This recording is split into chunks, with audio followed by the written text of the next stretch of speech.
सुन्दरम् सत्यं शिवं सुन्दरम् सत्यं शिवं सुन्दरम् सत्यं शिवं सुन्दरम् शिवने सत्य शिवने सुन्दर ಅವನ ನೆನಪು ಮಧುರ ಮಧುರ ಶಿವನೇ ಸತ್ಯ ಶಿವನೇ ಸುಂದರ ಅವನ ನೆನಪು ಮಧುರ ಮಧುರ ಸತ್ಯಂ ಶಿವಂ ಸುಂದರಂ ಸತ್ಯಂ ಶಿವಂ ಸುಂದರಂ ಸತ್ಯಂ ಶಿವಂ ಸುಂದರಂ सत्यं शिवं सुन्दरम्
ರತ್ನಗಳ ಗಣಿಯಾಗಿಹ ಪವಿತ್ರತೆಯ ಜೀವನವಾಗಿ ಪವಿತ್ರತೆಯ ಜೀವನವಾಗಿ ನೀಡುವ ನಮಗೆ ಕೊಡುಗೆಯಾಗಿ ಕೊಡುಗೆಯಾಗಿ ಸತ್ಯಂ ಶಿವಂ ಸುಂದರಂ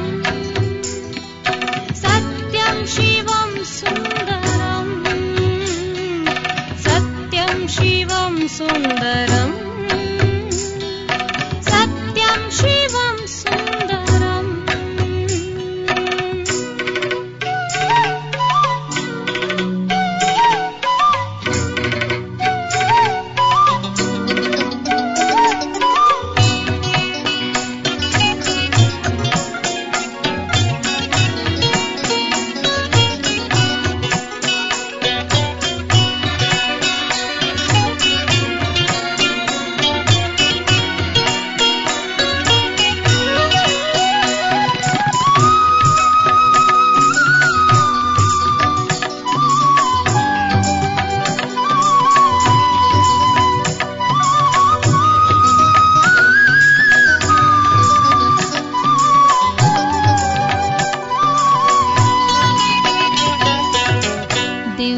ಗುಣಗಳ ಧಾರಣೆ ಮಾಡಿಸಿ ಗತಿ ಸದ್ಗತಿಯ ದಾರಿ ತೋರಿಸಿ ದಿವ್ಯ ಗುಣಗಳ ಧಾರಣೆ ಮಾಡಿಸಿ ಗತಿ ಸದ್ಗತಿಯ ದಾರಿ ತೋರಿಸಿ ಕಡಲಿನ ಕವಡೆಯ ರತ್ನವ ಮಾಡುವ ಕಡಲಿನ ಕವಡೆಯ ರತ್ನವ ಮಾಡುವ ಕಲಿಸುವ मन्मनाभव मन्मनाभव सत्यं शिवं सुन्दरम् सत्यं शिवं सुन्दरम् सत्यं शिवं सुन्दरम् सत्यं शिवं सुन्दरम् शिवने सत्य शिवने सुन्दर ಅವನ ನೆನಪು ಮಧುರ ಮಧುರ ಶಿವನೇ ಸತ್ಯ ಶಿವನೇ ಸುಂದರ ಅವನ ನೆನಪು ಮಧುರ ಮಧುರ ಸತ್ಯಂ ಶಿವಂ ಸುಂದರಂ ಸತ್ಯಂ ಶಿವಂ ಸುಂದರಂ ಓಂ ಶಾಂತಿ ಶಾಂತಿ ಓಂ ಶಾಂತಿ ಓಂ ಶಾಂತಿ ಶಾಂತಿ ಓಂ ಶಾಂತಿ ಓಂ ಶಾಂತಿ ಶಾಂತಿ ಓಂ ಶಾಂತಿ ಓಂ ಶಾಂತಿ ಶಾಂತಿ ಓಂ ಶಾಂತಿ ಓಂ ಶಾಂತಿ ಶಾಂತಿ ಓಂ ಶಾಂತಿ ಓಂ ಶಾಂತಿ ಶಾಂತಿ ಓಂ ಶಾಂತಿ.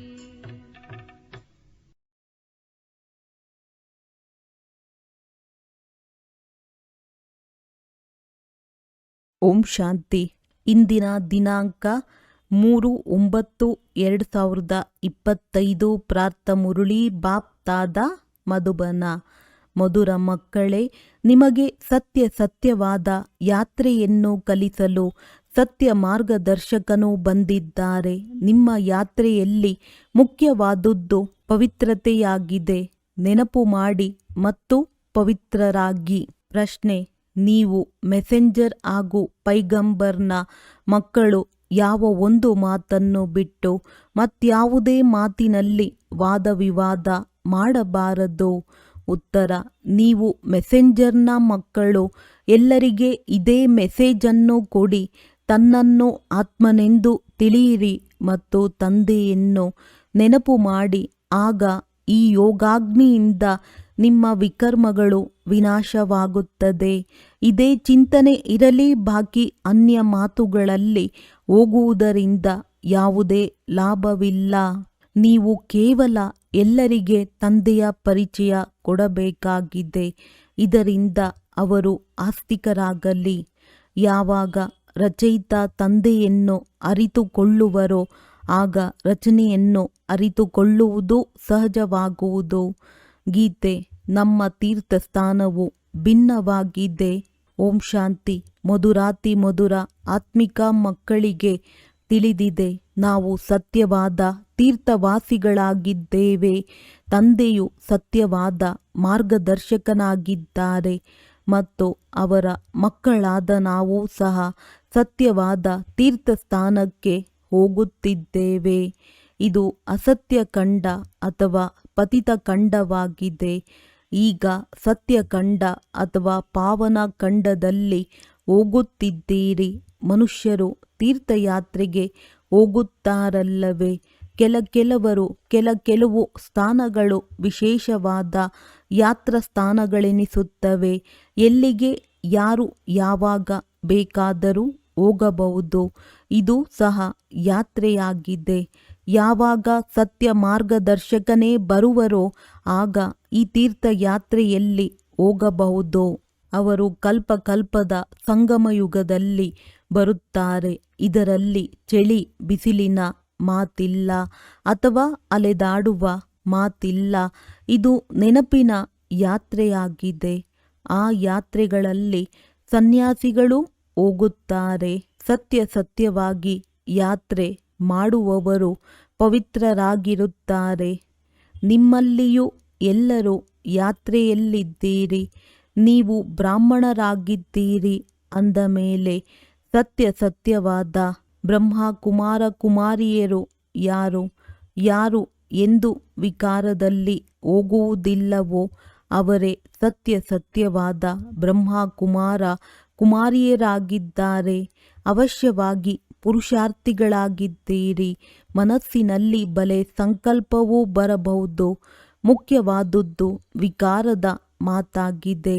ನಿರ್ವಿಕಾರಿ ಬ್ರಾಹ್ಮಣರು ತಮ್ಮ ಬಳಿ ಎಷ್ಟು ಮಂದಿ ಇದ್ದಾರೆಂದು ಯಾರಾದರೂ ಪ್ರಶ್ನಿಸಿದರೆ ತಿಳಿಸಿ. ಇದನ್ನು ಕೇಳುವ ಅವಶ್ಯಕತೆ ಇಲ್ಲ. ಈ ಮಾತುಗಳಿಂದ ತಮ್ಮ ಹೊಟ್ಟೆಯು ತುಂಬುವುದಿಲ್ಲ.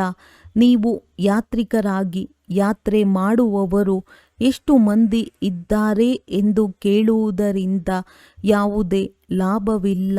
ಬ್ರಾಹ್ಮಣರಂತೂ ಕೆಲವರು ಸತ್ಯವಂತರೂ ಇದ್ದಾರೆ, ಅಸತ್ಯವಾದವರೂ ಇದ್ದಾರೆ. ಇಂದು ಸತ್ಯವಾಗಿರುತ್ತಾರೆ, ನಾಳೆ ಸುಳ್ಳಾಗಿ ಬಿಡುತ್ತಾರೆ. ವಿಕಾರದಲ್ಲಿ ಹೋದರೆ ಬ್ರಾಹ್ಮಣರಾಗಲಿಲ್ಲ, ಮತ್ತೆ ಶೂದ್ರರಾಗಿಯೇ ಉಳಿಯುವರು. ಇಂದು ಪ್ರತಿಜ್ಞೆ ಮಾಡುತ್ತಾರೆ ಮತ್ತು ನಾಳೆ ವಿಕಾರದಲ್ಲಿ ಬಿದ್ದು ಅಸುರರಾಗಿ ಬಿಡುತ್ತಾರೆ. ಈಗ ಈ ಮಾತುಗಳನ್ನು ಎಲ್ಲಿಯವರೆಗೆ ತಿಳಿಸುವುದು? ಇದರಿಂದ ಹೊಟ್ಟೆಯಂತೂ ತುಂಬುವುದಿಲ್ಲ ಅಥವಾ ಮುಖವು ಮಧುರವಾಗುವುದಿಲ್ಲ.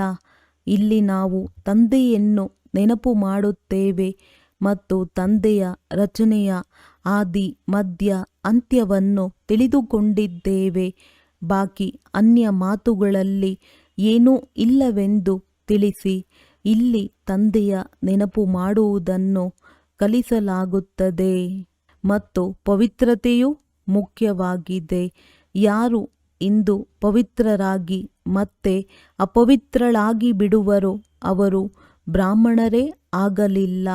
ಆ ಲೆಕ್ಕವನ್ನು ಎಲ್ಲಿಯವರೆಗೆ ನಿಮಗೆ ಕುಳಿತು ತಿಳಿಸುವುದು?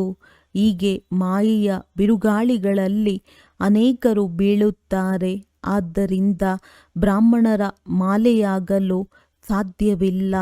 ನಾವಂತೂ ಪೈಗಂಬರ್ನ ಮಕ್ಕಳು, ಪೈಗಾಮನ್ನು ತಿಳಿಸುತ್ತೇವೆ. ಮೆಸೆಂಜರ್ನ ಮಕ್ಕಳು ಮೆಸೇಜನ್ನು ತಿಳಿಸುತ್ತಾರೆ. ತನ್ನನ್ನು ಆತ್ಮನೆಂದು ತಿಳಿದು ತಂದೆಯನ್ನು ನೆನಪು ಮಾಡಿರಿ. ಈ ಯೋಗಾಗ್ನಿಯಿಂದ ವಿಕರ್ಮಗಳು ವಿನಾಶವಾಗುತ್ತವೆ. ಇದೇ ಚಿಂತನೆಯನ್ನಿಟ್ಟುಕೊಳ್ಳಿ. ಬಾಕಿ ಪ್ರಶ್ನೆಗಳನ್ನಂತೂ ಮನುಷ್ಯರು ಬಹಳಷ್ಟು ಕೇಳುತ್ತಾರೆ. ಒಂದು ಮಾತನ್ನು ಬಿಟ್ಟು ಮತ್ಯಾವುದೇ ಮಾತುಗಳಲ್ಲಿ ಹೋಗುವುದರಿಂದ ಲಾಭವೇನೂ ಇಲ್ಲ. ಇಲ್ಲಂತೂ ಮೊದಲು ಇದನ್ನು ತಿಳಿದುಕೊಳ್ಳಬೇಕಾಗಿದೆ. ನಾಸ್ತಿಕರಿಂದ ಆಸ್ತಿಕರು, ಅನಾಥರಿಂದ ಸನಾತರು ಹೇಗಾದೆವು? ಮಾಲೀಕನಿಂದ ಆಸ್ತಿಯನ್ನು ಪಡೆದೆವು. ಇದನ್ನು ಕೇಳಿರಿ. ಉಳಿದಂತೆ ಎಲ್ಲರೂ ಪುರುಷಾರ್ಥಿಗಳಾಗಿದ್ದಾರೆ.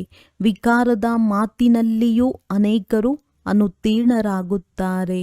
ಬಹಳ ದಿನಗಳ ನಂತರ ಸ್ತ್ರೀಯನ್ನು ನೋಡುತ್ತಾರೆಂದರೆ ಮಾತೆ ಕೇಳಬೇಡಿ. ಕೆಲವರಿಗೆ ಮದ್ಯಪಾನ ಮಾಡುವ ಹವ್ಯಾಸವಿರುತ್ತದೆ. ತೀರ್ಥಸ್ಥಾನಗಳಿಗೆ ಹೋಗುತ್ತಾರೆಂದರೆ ಮದ್ಯಪಾನ ಅಥವಾ ಯಾರಿಗೆ ಧೂಮಪಾನ ಮಾಡುವ ಹವ್ಯಾಸವಿರುವುದೋ ಅವರಿಗೆ ಅದು ಇಲ್ಲದೇ ಇರಲು ಸಾಧ್ಯವಾಗುವುದಿಲ್ಲ. ಮುಚ್ಚಿಟ್ಟುಕೊಂಡು ಸೇವಿಸುತ್ತಾರೆ. ಏನು ಮಾಡಲು ಸಾಧ್ಯ? ಬಹಳ ಮಕ್ಕಳು ಸತ್ಯವನ್ನೇ ಹೇಳುವುದಿಲ್ಲ, ಮುಚ್ಚಿಡುತ್ತಾ ಇರುತ್ತಾರೆ. ತಂದೆಯು ಮಕ್ಕಳಿಗೆ ಹೇಗೆ ಯುಕ್ತಿಯಿಂದ ಉತ್ತರ ಕೊಡಬೇಕೆಂದು ಯುಕ್ತಿಗಳನ್ನು ತಿಳಿಸುತ್ತಾರೆ. ಒಬ್ಬ ತಂದೆಯ ಪರಿಚಯವನ್ನೇ ಕೊಡಬೇಕಾಗಿದೆ. ಇದರಿಂದಲೇ ಮನುಷ್ಯರು ಆಸ್ತಿಕರಾಗುವರು. ಎಲ್ಲಿಯವರೆಗೆ ಮೊದಲು ತಂದೆಯನ್ನು ಅರಿತುಕೊಳ್ಳುವುದಿಲ್ಲವೋ ಅಲ್ಲಿಯವರೆಗೆ ಯಾವುದೇ ಪ್ರಶ್ನೆಯನ್ನು ಕೇಳುವುದೂ ಸಹ ವ್ಯರ್ಥವಾಗಿದೆ. ಹೀಗೆ ಅನೇಕರು ಬರುತ್ತಾರೆ, ಏನನ್ನು ತಿಳಿದುಕೊಳ್ಳುವುದಿಲ್ಲ. ಕೇವಲ ಕೇಳುತ್ತಿರುತ್ತಾರೆ. ಲಾಭವೇನೂ ಇಲ್ಲ. ಬಾಬಾ 1,000 2,000 ಮಂದಿ ಬಂದರೂ ಅವರಿಂದ ಒಬ್ಬಿಬ್ಬರು ತಿಳಿದುಕೊಳ್ಳಲು ಬರುತ್ತಿದ್ದಾರೆ. ಇಂತಿಂತಹ ದೊಡ್ಡ ವ್ಯಕ್ತಿಗಳು ಬರುತ್ತಾರೆ ಎಂದು ತಂದೆಗೆ ಬರೆಯುತ್ತಾರೆ. ಆದರೆ ನಾನು ತಿಳಿದುಕೊಳ್ಳುತ್ತೇನೆ, ಅವರಿಗೆ ಯಾವ ಪರಿಚಯ ಸಿಗಬೇಕೋ ಅದು ಸಿಕ್ಕಿಲ್ಲ. ಪೂರ್ಣ ಪರಿಚಯ ಸಿಕ್ಕಿದರೆ ಇವರು ಸರಿಯಾಗಿ ಹೇಳುತ್ತಾರೆ, ನಾವಾತ್ಮಗಳ ತಂದೆಯು ಪರಮಪಿತ ಪರಮಾತ್ಮನಾಗಿದ್ದಾರೆ, ಅವರು ನಮಗೆ ಓದಿಸುತ್ತಾರೆ ಎಂಬುದನ್ನು ಅರಿತುಕೊಳ್ಳುವರು. ತಂದೆಯು ತಿಳಿಸುತ್ತಾರೆ, ತನ್ನನ್ನು ಆತ್ಮನೆಂದು ತಿಳಿದು ನನ್ನನ್ನು ನೆನಪು ಮಾಡಿ ಈ ಅಂತಿಮ ಜನ್ಮದಲ್ಲಿ ಪವಿತ್ರರಾಗಿ. ಯಾರು ಪವಿತ್ರರಾಗಿರುವುದಿಲ್ಲವೋ ಅವರು ಬ್ರಾಹ್ಮಣರಲ್ಲ, ಶೂದ್ರರಾಗಿದ್ದಾರೆ. ಯುದ್ಧದ ಮೈದಾನವಾಗಿದೆ. ವೃಕ್ಷವು ವೃದ್ಧಿಯಾಗುತ್ತಾ ಹೋದಂತೆ ಬಿರುಗಾಳಿಗಳು ಬರುತ್ತವೆ, ಬಹಳ ಎಲೆಗಳು ಬೀಳುತ್ತಿರುತ್ತವೆ. ಸತ್ಯ ಬ್ರಾಹ್ಮಣರು ಯಾರು ಎಂಬುದನ್ನು ಕುಳಿತು ಎಣಿಸುವವರು ಯಾರು ಯಾರು ಎಂದು ಶೂದ್ರರಾಗುವುದಿಲ್ಲವೋ, ಸ್ವಲ್ಪವೂ ದೃಷ್ಟಿಯು ಕೆಡುವುದಿಲ್ಲವೋ ಅವರೇ ಸತ್ಯ ಬ್ರಾಹ್ಮಣರು. ಅಂತಿಮದಲ್ಲಿ ಕರ್ಮಾತೀತ ಸ್ಥಿತಿಯಾಗುತ್ತದೆ. ಇದು ಉನ್ನತ ಗುರಿಯಾಗಿದೆ. ಮನಸ್ಸಿನಲ್ಲಿ ಸಂಕಲ್ಪವು ಬರುತ್ತದೆ. ಆ ಸ್ಥಿತಿಯು ಅಂತಿಮದಲ್ಲಿಯೇ ಆಗುವುದು. ಈ ಸಮಯದಲ್ಲಿ ಯಾರೊಬ್ಬರಿಗೂ ಆ ಸ್ಥಿತಿಯು ಬಂದಿಲ್ಲ. ಈ ಸಮಯದಲ್ಲಿ ಎಲ್ಲರೂ ಪುರುಷಾರ್ಥಿಗಳಾಗಿದ್ದಾರೆ. ಏರಿಳಿತವಾಗುತ್ತಿರುತ್ತದೆ. ಮುಖ್ಯವಾಗಿ ಕಣ್ಣುಗಳ ಮಾತಾಗಿದೆ. ನಾವಾತ್ಮರಾಗಿದ್ದೇವೆ. ಈ ಶರೀರದ ಮೂಲಕ ಪಾತ್ರವನ್ನಭಿನಯಿಸುತ್ತೇವೆ. ಇದು ಪಕ್ಕಾ ಅಭ್ಯಾಸವಿರಬೇಕು. ಎಲ್ಲಿಯವರೆಗೆ ರಾವಣ ರಾಜ್ಯವಿರುವುದೋ ಅಲ್ಲಿಯವರೆಗೆ ಯುದ್ಧವು ನಡೆಯುತ್ತಿರುವುದು. ಕೊನೆಯಲ್ಲಿಯೇ ಕರ್ಮಾತೀತ ಸ್ಥಿತಿಯಾಗುತ್ತದೆ. ಮುಂದೆ ಹೋದಂತೆ ನಿಮಗೆ ಎಲ್ಲವೂ ಭಾಸವಾಗುತ್ತದೆ. ತಿಳಿದುಕೊಳ್ಳುತ್ತಾ ಹೋಗುತ್ತೀರಿ. ವೃಕ್ಷವು ಬಹಳ ಚಿಕ್ಕದಾಗಿದೆ. ಬಿರುಗಾಳಿಗಳು ಬರುತ್ತವೆ, ಎಲೆಗಳು ಬಿದ್ದು ಹೋಗುತ್ತವೆ. ಯಾರು ಕಚ್ಚಾ ಆಗಿರುವರೋ ಅವರು ಬೀಳುತ್ತಾರೆ. ಪ್ರತಿಯೊಬ್ಬರೂ ತಮ್ಮೊಂದಿಗೆ ಕೇಳಿಕೊಳ್ಳಿ, ನನ್ನ ಸ್ಥಿತಿಯು ಹೇಗಿದೆ. ಬಾಕಿ ಯಾರು ಪ್ರಶ್ನಿಸುವರೋ ಅವರ ಮಾತುಗಳಲ್ಲಿ ಹೆಚ್ಚಿನದಾಗಿ ಹೋಗಲೇಬೇಡಿ. ತಿಳಿಸಿ, ನಾವು ತಂದೆಯ ಶ್ರೀಮತದಂತೆ ನಡೆಯುತ್ತಿದ್ದೇವೆ. ಆ ಬೇಹದ್ದಿನ ತಂದೆಯು ಬಂದು ಬೇಹದ್ದಿನ ಸುಖವನ್ನು ಕೊಡುತ್ತಾರೆ ಅಥವಾ ಹೊಸ ಪ್ರಪಂಚದ ಸ್ಥಾಪನೆ ಮಾಡುತ್ತಾರೆ. ಅಲ್ಲಿ ಸುಖವೇ ಇರುತ್ತದೆ. ಎಲ್ಲಿ ಮನುಷ್ಯರಿರುವರೋ ಅದಕ್ಕೆ ಪ್ರಪಂಚವೆಂದು ಹೇಳಲಾಗುತ್ತದೆ. ನಿರಾಕಾರಿ ಪ್ರಪಂಚದಲ್ಲಿ ಆತ್ಮಗಳಿದ್ದಾರಲ್ಲವೇ? ಆತ್ಮ ಬಿಂದು ಹೇಗೆ ಎಂಬುದು ಯಾರ ಬುದ್ಧಿಯಲ್ಲಿಯೂ ಇಲ್ಲ. ಇದನ್ನು ಮೊದಲು ಹೊಸಬರಿಗೆ ತಿಳಿಸಬಾರದು. ಮೊಟ್ಟ ಮೊದಲಿಗೆ ತಿಳಿಸಿ, ಬೇಹದ್ದಿನ ತಂದೆಯು ಬೇಹದ್ದಿನ ಆಸ್ತಿಯನ್ನು ಕೊಡುತ್ತಾರೆ. ಭಾರತವು ಪಾವನವಾಗಿತ್ತು, ಈಗ ಪತಿತವಾಗಿದೆ. ಕಲಿಯುಗದ ನಂತರ ಮತ್ತೆ ಸತ್ಯಯುಗವು ಬರುತ್ತದೆ. ಇದನ್ನು ನೀವು ಬೀಕೆಗಳ ವಿನಃ ಮತ್ಯಾರೂ ತಿಳಿಸಲು ಸಾಧ್ಯವಿಲ್ಲ. ಇದು ಹೊಸ ರಚನೆಯಾಗಿದೆ. ತಂದೆಯು ಓದಿಸುತ್ತಿದ್ದಾರೆ. ಈ ತಿಳುವಳಿಕೆಯು ಬುದ್ಧಿಯಲ್ಲಿರಲಿ. ಇದೇನೂ ಕಷ್ಟದ ಮಾತಲ್ಲ. ಆದರೆ ಮಾಯೆಯು ಮರೆಸುತ್ತದೆ, ವಿಕರ್ಮಗಳನ್ನು ಮಾಡಿಸುತ್ತದೆ. ಅರ್ಧಕಲ್ಪದಿಂದ ವಿಕರ್ಮ ಮಾಡುವ ಹವ್ಯಾಸವಾಗಿ ಬಿಟ್ಟಿದೆ. ಈಗ ಅವೆಲ್ಲ ಆಸುರಿ ಹವ್ಯಾಸಗಳನ್ನು ಕಳೆಯಬೇಕಾಗಿದೆ. ಈ ತಂದೆಯು ಬ್ರಹ್ಮ ಹೇಳುತ್ತಾರೆ, ಎಲ್ಲರೂ ಪುರುಷಾರ್ಥಿಗಳಾಗಿದ್ದಾರೆ. ಕರ್ಮಾತೀತ ಸ್ಥಿತಿಯನ್ನು ಹೊಂದುವುದರಲ್ಲಿ ಬಹಳ ಸಮಯ ಹಿಡಿಸುತ್ತದೆ. ಬ್ರಾಹ್ಮಣರೆಂದು ವಿಕಾರದಲ್ಲಿ ಹೋಗುವುದಿಲ್ಲ. ಯುದ್ಧದ ಮೈದಾನದಲ್ಲಿ ನಡೆಯುತ್ತಾ ಸೋಲನ್ನನುಭವಿಸುತ್ತಾರೆ. ಈ ಪ್ರಶ್ನೆಗಳಿಂದ ಯಾವುದೇ ಲಾಭವಿಲ್ಲ. ಮೊದಲು ತಮ್ಮ ತಂದೆಯನ್ನು ನೆನಪು ಮಾಡಿ. ನಮಗೆ ಶಿವತಂದೆಯು ಕಲ್ಪದ ಹಿಂದಿನ ತರಹ ಆದೇಶ ನೀಡಿದ್ದಾರೆ. ತನ್ನನ್ನು ಆತ್ಮವೆಂದು ತಿಳಿದು ನನ್ನನ್ನು ನೆನಪು ಮಾಡಿ. ಇದು ಅದೇ ಯುದ್ಧವಾಗಿದೆ. ತಂದೆಯು ಒಬ್ಬರೇ ಆಗಿದ್ದಾರೆ. ಕೃಷ್ಣನಿಗೆ ತಂದೆ ಎಂದು ಹೇಳುವುದಿಲ್ಲ, ಆದರೆ ಕೃಷ್ಣನ ಹೆಸರನ್ನು ಹಾಕಿದ್ದಾರೆ. ತಪ್ಪನ್ನು ಸರಿಪಡಿಸುವವರು ತಂದೆಯಾಗಿದ್ದಾರೆ. ಆದ್ದರಿಂದಲೇ ಅವರಿಗೆ ಸತ್ಯವೆಂದು ಹೇಳಲಾಗುತ್ತದೆ ಎಲ್ಲವೇ. ಈ ಸಮಯದಲ್ಲಿ ನೀವು ಮಕ್ಕಳೇ ಇಡೀ ಸೃಷ್ಟಿಯ ರಹಸ್ಯವನ್ನು ತಿಳಿದುಕೊಂಡಿದ್ದೀರಿ. ಸತ್ಯಯುಗದಲ್ಲಿ ದೈವಿ ರಾಜಧಾನಿ ಇರುತ್ತದೆ. ಮತ್ತೆ ರಾವಣ ರಾಜ್ಯದಲ್ಲಿ ಆಸುರಿ ರಾಜ್ಯವಿದೆ. ಇದು ಪುರುಷೋತ್ತಮ ಸಂಗಮಯುಗವೆಂದು ಸಂಗಮಯುಗವನ್ನು ಸ್ಪಷ್ಟ ಮಾಡಿ ತೋರಿಸಬೇಕಾಗಿದೆ. ಅತ್ತ ಕಡೆ ದೇವತೆಗಳು, ಈ ಕಡೆ ಆಸುರರು. ಬಾಕಿ ಆಸುರರ ದೇವತೆಗಳ ಯುದ್ಧವಾಗಲಿಲ್ಲ. ವಾಸ್ತವದಲ್ಲಿ ವಿಕಾರಗಳೊಂದಿಗೆ ನೀವು ಬ್ರಾಹ್ಮಣರ ಯುದ್ಧವಾಗಿದೆ. ಇದಕ್ಕೂ ಯುದ್ಧವೆಂದು ಹೇಳುವುದಿಲ್ಲ. ಎಲ್ಲದಕ್ಕಿಂತ ದೊಡ್ಡದು ಕಾಮವಿಕಾರವಾಗಿದೆ. ಇದು ಮಹಾಶತ್ರುವಾಗಿದೆ. ಇದರ ಮೇಲೆ ಜಯ ಗಳಿಸುವುದರಿಂದಲೇ ನೀವು ಜಗಜ್ಜೀತರಾಗುತ್ತೀರಿ. ಈ ವಿಷ ವಿಕಾರಕ್ಕಾಗಿಯೇ ಬಹಳ ಪೆಟ್ಟನ್ನು ತಿನ್ನುತ್ತಾರೆ. ಅನೇಕ ಪ್ರಕಾರದ ವಿಘ್ನಗಳು ಬರುತ್ತದೆ. ಮೂಲ ಮಾತು ಪವಿತ್ರತೆಯದ್ದಾಗಿದೆ. ಪುರುಷಾರ್ಥ ಮಾಡುತ್ತಾ ಬಿರುಗಾಳಿಗಳು ಬರುತ್ತಾ ನಿಮಗೆ ಜಯವಾಗಿ ಬಿಡುವುದು. ಮಾಯೆಯು ಸುಸ್ತಾಗಿ ಬಿಡುತ್ತದೆ. ಮಲ್ಲ ಯುದ್ಧದಲ್ಲಿ ಯಾರು ಶಕ್ತಿಶಾಲಿಗಳಾಗಿರುವರೋ ಅವರು ಬಹುಬೇಗನೆ ಹೋರಾಡುತ್ತಾರೆ. ಅವರ ಕರ್ತವ್ಯವೇ ಆಗಿದೆ ಚೆನ್ನಾಗಿ ಒಡೆದಾಡಿ ಜಯ ಗಳಿಸುವುದು. ಶಕ್ತಿಶಾಲಿಗಳ ಹೆಸರು ಪ್ರಖ್ಯಾತವಾಗುತ್ತದೆ, ಬಹುಮಾನವು ಸಿಗುತ್ತದೆ ನಿಮ್ಮದ್ದು. ಇದು ಗುಪ್ತ ಮಾತಾಗಿದೆ. ನೀವು ತಿಳಿದುಕೊಂಡಿದ್ದೀರಿ, ನಾವಾತ್ಮಗಳು ಪವಿತ್ರರಾಗಿದ್ದೆವು, ಈಗ ಅಪವಿತ್ರರಾಗಿದ್ದೇವೆ, ಪುನಃ ಪವಿತ್ರರಾಗಬೇಕಾಗಿದೆ.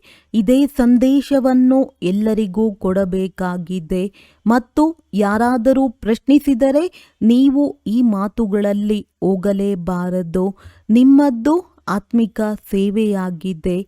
ನಾವಾತ್ಮಗಳಲ್ಲಿ ತಂದೆಯು ಜ್ಞಾನವನ್ನು ತುಂಬಿದ್ದರೂ ನಂತರದಲ್ಲಿ ಪ್ರಾರಬ್ಧವನ್ನು ಪಡೆದೆವು. ಜ್ಞಾನವು ಸಮಾಪ್ತಿಯಾಯಿತು. ಈಗ ಮತ್ತೆ ತಂದೆಯು ಜ್ಞಾನವನ್ನು ತುಂಬುತ್ತಿದ್ದಾರೆ. ಅಂದಾಗ ನಶೆಯಲ್ಲಿರಿ. ತಿಳಿಸಿ, ತಂದೆಯ ಸಂದೇಶ ಕೊಡುತ್ತೇವೆ. ತಂದೆಯನ್ನು ನೆನಪು ಮಾಡುವುದರಿಂದ ನಿಮ್ಮ ಕಲ್ಯಾಣವಾಗುವುದು. ನಿಮ್ಮದ್ದು ಈ ಆತ್ಮಿಕ ವ್ಯವಹಾರವಾಗಿದೆ. ಮೊಟ್ಟ ಮೊದಲ ಮಾತೇನೆಂದರೆ ತಂದೆಯನ್ನು ಅರಿತುಕೊಳ್ಳುವುದು. ತಂದೆಯೇ ಜ್ಞಾನ ಸಾಗರನಾಗಿದ್ದಾರೆ. ಅವರು ಪುಸ್ತಕವನ್ನಿಡಿದು ತಿಳಿಸುವುದಿಲ್ಲ. ಅಲ್ಲಿ ಯಾರು ಡಾಕ್ಟರ್ ಆಫ್ ಫಿಲಾಸಫಿ ಇತ್ಯಾದಿ ಆಗುತ್ತಾರೆಯೋ ಅವರು ಪುಸ್ತಕಗಳನ್ನು ಓದುತ್ತಾರೆ. ಭಗವಂತನಂತೂ ಜ್ಞಾನಪೂರ್ಣನಾಗಿದ್ದಾರೆ. ಅವರಿಗೆ ಸೃಷ್ಟಿಯ ಆದಿ ಮಧ್ಯ ಅಂತ್ಯದ ಜ್ಞಾನವಿದೆ. ಅವರೇನಾದರೂ ಓದಿದ್ದಾರೆಯೇ? ಅವರಂತೂ ಎಲ್ಲ ವೇದ ಶಾಸ್ತ್ರ ಇತ್ಯಾದಿಗಳನ್ನು ತಿಳಿದುಕೊಂಡಿರುತ್ತಾರೆ. ತಂದೆಯೂ ತಿಳಿಸುತ್ತಾರೆ, ನನ್ನ ಪಾತ್ರವೇ ನಿಮಗೆ ಜ್ಞಾನವನ್ನು ತಿಳಿಸುವುದಾಗಿದೆ. ಜ್ಞಾನ ಮತ್ತು ಭಕ್ತಿಯ ಅಂತರವನ್ನು ಮತ್ಯಾರೂ ತಿಳಿಸಲು ಸಾಧ್ಯವಿಲ್ಲ. ಇದು ಜ್ಞಾನದ ವಿದ್ಯೆಯಾಗಿದೆ. ಭಕ್ತಿಗೆ ಜ್ಞಾನವೆಂದು ಹೇಳಲಾಗುವುದಿಲ್ಲ. ಸರ್ವರ ಸದ್ಗತಿದಾತನು ಒಬ್ಬರೇ ತಂದೆಯಾಗಿದ್ದಾರೆ. ವಿಶ್ವದ ಇತಿಹಾಸವು ಅವಶ್ಯವಾಗಿ ಪುನರಾವರ್ತನೆಯಾಗುವುದು. ಹಳೆಯ ಪ್ರಪಂಚದ ನಂತರ ಮತ್ತೆ ಹೊಸ ಪ್ರಪಂಚವು ಖಂಡಿತವಾಗಿ ಬರಲಿದೆ. ನೀವು ಮಕ್ಕಳು ತಿಳಿದುಕೊಂಡಿದ್ದೀರಿ. ತಂದೆಯು ನಮಗೆ ಪುನಃ ಓದಿಸುತ್ತಿದ್ದಾರೆ. ನನ್ನನ್ನು ನೆನಪು ಮಾಡಿ ಎಂದು ಹೇಳುತ್ತಾರೆ. ಇದರ ಮೇಲೆ ಒತ್ತು ಕೊಟ್ಟು ಹೇಳುತ್ತಾರೆ, ಏಕೆಂದರೆ ತಂದೆಗೆ ಗೊತ್ತಿದೆ. ಅನೇಕ ಒಳ್ಳೊಳ್ಳೆಯ ಹೆಸರುವಾಸಿಯಾದ ಮಕ್ಕಳು ಸಹ ಈ ನೆನಪಿನ ಯಾತ್ರೆಯಲ್ಲಿ ಬಹಳ ನಿರ್ಬಲರಾಗಿದ್ದಾರೆ. ಮತ್ತು ಯಾರು ಹೆಸರುವಾಸಿಯಲ್ಲವೋ ಬಂಧನದಲ್ಲಿದ್ದಾರೆಯೋ ಬಡವರಾಗಿದ್ದಾರೆಯೋ ಅವರು ಬಹಳ ಚೆನ್ನಾಗಿ ನೆನಪಿನ ಯಾತ್ರೆಯಲ್ಲಿರುತ್ತಾರೆ. ಪ್ರತಿಯೊಬ್ಬರೂ ತಮ್ಮ ಹೃದಯದಿಂದ ಕೇಳಿಕೊಳ್ಳಿ, ನಾನು ತಂದೆಯನ್ನು ಎಷ್ಟು ಸಮಯ ನೆನಪು ಮಾಡುತ್ತೇನೆ. ತಂದೆಯು ತಿಳಿಸುತ್ತಾರೆ, ಮಕ್ಕಳೇ, ಎಷ್ಟು ಸಾಧ್ಯವೋ ಅಷ್ಟು ನನ್ನನ್ನು ನೆನಪು ಮಾಡಿ ಆಂತರಿಕವಾಗಿ ಬಹಳ ಹರ್ಷಿತರಾಗಿರಿ. ಭಗವಂತನು ಓದಿಸುತ್ತಾರೆಂದ ಮೇಲೆ ಎಷ್ಟೊಂದು ಖುಷಿ ಇರಬೇಕು. ತಂದೆಯು ತಿಳಿಸುತ್ತಾರೆ, ನೀವು ಪವಿತ್ರ ಆತ್ಮಗಳಾಗಿದ್ದೀರಿ. ನಂತರ ಶರೀರವನ್ನು ಧಾರಣೆ ಮಾಡಿ ಪಾತ್ರವನ್ನಭಿನಯಿಸುತ್ತಾ ಪತಿತರಾಗಿದ್ದೀರಿ. ಈಗ ಮತ್ತೆ ಪವಿತ್ರರಾಗಬೇಕಾಗಿದೆ. ಮತ್ತೆ ದೈವಿ ಪಾತ್ರವನ್ನು ಅಭಿನಯಿಸಬೇಕಾಗಿದೆ. ನೀವು ದೈವಿ ಧರ್ಮದವರಲ್ಲವೇ? ನೀವೇ 84 ಜನ್ಮಗಳ ಚಕ್ರವನ್ನು ಸುತ್ತುತ್ತೀರಿ. ಎಲ್ಲ ಸೂರ್ಯ ವಂಶೀಯರು 84 ಜನ್ಮಗಳನ್ನು ತೆಗೆದುಕೊಳ್ಳುವುದಿಲ್ಲ. ಕೊನೆಯಲ್ಲಿ ಬರುತ್ತಾ ಇರುತ್ತಾರಲ್ಲವೇ? ಎಲ್ಲರೂ ಒಮ್ಮೆಲೆ ಬಂದು ಬಿಡುವುದಿಲ್ಲ. ಮುಂಜಾನೆ ಎದ್ದು ಬುದ್ಧಿಯಿಂದ ಕೆಲಸ ತೆಗೆದುಕೊಂಡರೆ ಬಹಳ ಚೆನ್ನಾಗಿ ತಿಳಿದುಕೊಳ್ಳಬಹುದು. ಮಕ್ಕಳೇ, ವಿಚಾರ ಸಾಗರ ಮಂಥನ ಮಾಡಬೇಕಾಗಿದೆ. ಶಿವ ತಂದೆಯಂತೂ ಮಾಡುವುದಿಲ್ಲ. ತಂದೆಯು ತಿಳಿಸುತ್ತಾರೆ, ಡ್ರಾಮಾ ಅನುಸಾರ ಏನೆಲ್ಲವನ್ನು ತಿಳಿಸುತ್ತೇನೆಯೋ ಅದೇ ರೀತಿ ತಿಳಿದುಕೊಳ್ಳಿ. ಕಲ್ಪದ ಹಿಂದೆ ಏನನ್ನು ತಿಳಿಸಿದ್ದೆನೋ ಅದನ್ನೇ ತಿಳಿಸುವೆನು. ನೀವು ಮಕ್ಕಳು ಮಂಥನ ಮಾಡುತ್ತೀರಿ. ನೀವೇ ತಿಳಿಸಬೇಕು, ಜ್ಞಾನವನ್ನು ಕೊಡಬೇಕಾಗಿದೆ. ಈ ಬ್ರಹ್ಮ ತಂದೆಯು ಮಂಥನ ಮಾಡುತ್ತಾರೆ. ಬ್ರಹ್ಮ ಕುಮಾರ ಕುಮಾರಿಯರು ಮಂಥನ ಮಾಡಬೇಕಾಗಿದೆ. ಶಿವ ತಂದೆ ಅಲ್ಲ. ಮೂಲ ಮಾತು ಯಾರೊಂದಿಗೂ ಹೆಚ್ಚಿನದಾಗಿ ಮಾತನಾಡಬಾರದು. ಶಾಸ್ತ್ರವಾದಿಗಳು ಪರಸ್ಪರ ಬಹಳ ವಾದ ವಿವಾದ ಮಾಡುತ್ತಾರೆ, ಆದರೆ ನೀವು ವಾದ ವಿವಾದ ಮಾಡಬಾರದು. ಕೇವಲ ಸಂದೇಶವನ್ನು ಕೊಡಬೇಕಾಗಿದೆ. ಮೊಟ್ಟ ಮೊದಲು ಮುಖ್ಯವಾಗಿ ಒಂದು ಮಾತನ್ನು ತಿಳಿಸಿ ಮತ್ತೆ ಬರೆಸಿಕೊಳ್ಳಿ. ಮೊಟ್ಟ ಮೊದಲಿನ ಈ ಪಾಠವನ್ನು ಹೇಳಿ ಇದನ್ನು ಯಾರು ತಿಳಿಸುತ್ತಾರೆ ಎಂಬುದನ್ನು ಬರೆಯಿರಿ. ಈ ಮಾತನ್ನು ನೀವು ಕೊನೆಗೆ ತೆಗೆದುಕೊಂಡು ಹೋಗುತ್ತೀರಿ. ಆದ್ದರಿಂದ ಸಂಶಯವು ಬರುತ್ತಿರುತ್ತದೆ. ನಿಶ್ಚಯ ಬುದ್ಧಿಯವರಲ್ಲದ ಕಾರಣ ತಿಳಿದುಕೊಳ್ಳುವುದಿಲ್ಲ. ಕೇವಲ ಇದು ಸರಿಯೆಂದು ಹೇಳುತ್ತಾರೆ. ಮೊಟ್ಟ ಮೊದಲು ಮುಖ್ಯವಾದ ಮಾತೆ ಇದಾಗಿದೆ. ರಚಯಿತ ತಂದೆಯನ್ನು ತಿಳಿದುಕೊಳ್ಳಿ, ನಂತರ ರಚನೆಯ ರಹಸ್ಯವನ್ನು ತಿಳಿದುಕೊಳ್ಳಿ. ಮುಖ್ಯ ಮಾತು ಗೀತೆಯ ಭಗವಂತ ಯಾರು? ಇದರಲ್ಲಿಯೇ ನಿಮ್ಮ ವಿಜಯವಾಗಬೇಕಾಗಿದೆ. ಮೊಟ್ಟ ಮೊದಲು ಯಾವ ಧರ್ಮವು ಸ್ಥಾಪನೆಯಾಯಿತೋ ಹಳೆಯ ಪ್ರಪಂಚವನ್ನು ಹೊಸ ಪ್ರಪಂಚವನ್ನಾಗಿ ಯಾರು ಮಾಡುತ್ತಾರೆ? ತಂದೆಯೇ ಆತ್ಮಗಳಿಗೆ ಹೊಸ ಜ್ಞಾನವನ್ನು ತಿಳಿಸುತ್ತಾರೆ. ಇದರಿಂದ ಹೊಸ ಪ್ರಪಂಚವು ಸ್ಥಾಪನೆಯಾಗುತ್ತದೆ. ನಿಮಗೆ ತಂದೆ ಮತ್ತು ರಚನೆಯ ಪರಿಚಯವೂ ಸಿಗುತ್ತದೆ. ಮೊಟ್ಟ ಮೊದಲಿಗೆ ತಂದೆಯ ಪರಿಚಯವನ್ನು ಪಕ್ಕಾ ಮಾಡಿಸಿ, ನಂತರ ಆಸ್ತಿಯೂ ಇದ್ದೇ ಇದೆ. ತಂದೆಯಿಂದಲೇ ಆಸ್ತಿಯೂ ಸಿಗುತ್ತದೆ. ತಂದೆಯನ್ನು ಅರಿತುಕೊಂಡರೆ ಆಸ್ತಿಗೆ ಹಕ್ಕುದಾರರಾದರು. ಮಗು ಜನ್ಮ ಪಡೆಯಿತೆಂದರೆ ತಂದೆ ತಾಯಿಯನ್ನು ನೋಡಿದ ತಕ್ಷಣ ಪಕ್ಕಾ ಆಗಿ ಬಿಡುತ್ತದೆ. ತಂದೆ ತಾಯಿಯ ವಿನಃ ಯಾರ ಬಳಿಯೂ ಹೋಗುವುದೇ ಇಲ್ಲ. ತಾಯಿಯಿಂದ ಹಾಲು ಸಿಗುತ್ತದೆ, ಇಲ್ಲಿಯೂ ಜ್ಞಾನದ ಹಾಲು ಸಿಗುತ್ತದೆ. ಇವರು ಮಾತಾಪಿತರಲ್ಲವೇ? ಬಹಳ ಗುಹ್ಯ ಮಾತುಗಳನ್ನು ತಿಳಿಸುತ್ತಾರೆ. ಈ ಮಾತುಗಳನ್ನು ತಕ್ಷಣ ಯಾರೂ ತಿಳಿದುಕೊಳ್ಳಲು ಸಾಧ್ಯವಿಲ್ಲ. ಒಳ್ಳೆಯದು. ಮಧುರಾತಿ ಮಧುರ ಅಗಲಿ ಹೋಗಿ ಮರಳಿ ಸಿಕ್ಕಿರುವ ಮಕ್ಕಳ ಪ್ರತಿ ಮಾತ್ಪಿತಾ ಬಾಪ್ ದಾದಾರವರ ನೆನಪು, ಪ್ರೀತಿ ಹಾಗೂ ಸುಪ್ರಭಾತ. ಆತ್ಮಿಕ ಮಕ್ಕಳಿಗೆ ಆತ್ಮಿಕ ತಂದೆಯ ನಮಸ್ತೆ. ಧಾರಣೆಗಾಗಿ ಮುಖ್ಯ ಸಾರ: ಸತ್ಯ ಸತ್ಯ ಪವಿತ್ರ ಬ್ರಾಹ್ಮಣರಾಗಬೇಕಾಗಿದೆ ಎಂದು ಶೂದ್ರರಾಗುವ ಸಂಕಲ್ಪವು ಮನಸ್ಸಿನಲ್ಲಿಯೂ ಬರಬಾರದು. ಸ್ವಲ್ಪವೂ ದೃಷ್ಟಿಯೂ ಕೆಡಬಾರದು. ಇಂತಹ ಸ್ಥಿತಿಯನ್ನು ಮಾಡಿಕೊಳ್ಳಬೇಕಾಗಿದೆ. ತಂದೆಯು ಏನನ್ನು ಓದಿಸುತ್ತಾರೆಯೋ ಆ ತಿಳುವಳಿಕೆಯನ್ನು ಬುದ್ಧಿಯಲ್ಲಿಟ್ಟುಕೊಳ್ಳಬೇಕಾಗಿದೆ. ವಿಕರ್ಮ ಮಾಡುವ ಯಾವ ಆಸುರಿ ಹವ್ಯಾಸಗಳಿವೆಯೋ ಅವನ್ನು ಕಳೆಯಬೇಕಾಗಿದೆ. ಪುರುಷಾರ್ಥ ಮಾಡುತ್ತಾ ಮಾಡುತ್ತಾ ಸಂಪೂರ್ಣ ಪವಿತ್ರತೆಯ ಉನ್ನತ ಗುರಿಯನ್ನು ಪ್ರಾಪ್ತಿ ಮಾಡಿಕೊಳ್ಳಬೇಕಾಗಿದೆ. ವರದಾನ: ಕಾರಣವನ್ನು ನಿವಾರಣೆ ಮಾಡಿ ಚಿಂತೆ ಮತ್ತು ಭಯದಿಂದ ಮುಕ್ತರಾಗಿರುವಂತಹ ಮಾಸ್ಟರ್ ಸರ್ವಶಕ್ತಿವಾನ್ ಭವ.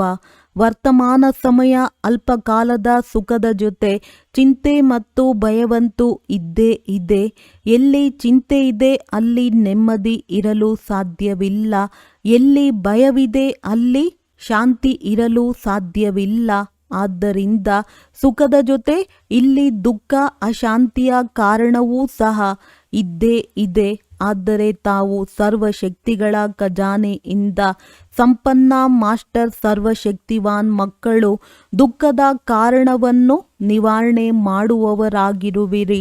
ಎಲ್ಲ ಸಮಸ್ಯೆಯ ಸಮಾಧಾನ ಮಾಡುವಂತಹ ಸಮಾಧಾನ ಸ್ವರೂಪರಾಗಿರುವಿರಿ. ಆದ್ದರಿಂದ ಚಿಂತೆ ಮತ್ತು ಭಯದಿಂದ ಮುಕ್ತರಾಗಿರುವಿರಿ. ಯಾವುದೇ ಸಮಸ್ಯೆ ನಿಮ್ಮ ಮುಂದೆ ಆಟವಾಡಲು ಬರುವುದೇ ವಿನಃ ನಿಮ್ಮನ್ನು ಭಯ ಬೀಳಿಸಲು ಅಲ್ಲ. ಸ್ಲೋಗನ್: ತಮ್ಮ ವೃತ್ತಿಯನ್ನು ಶ್ರೇಷ್ಠ ಮಾಡಿಕೊಳ್ಳಿ, ಆಗ ತಮ್ಮ ಪ್ರವೃತ್ತಿ ಸ್ವತಃ ಶ್ರೇಷ್ಠವಾಗಿ ಬಿಡುವುದು. ಅವ್ಯಕ್ತ ಸೂಚನೆ: ಈಗ ಲಗನ್ನಿನ ಪ್ರೀತಿಯ ಅಗ್ನಿಯನ್ನು ಪ್ರಜ್ವಲಿತಗೊಳಿಸಿ ಯೋಗವನ್ನು ಜ್ವಾಲಾರೂಪವನ್ನಾಗಿ ಮಾಡಿ.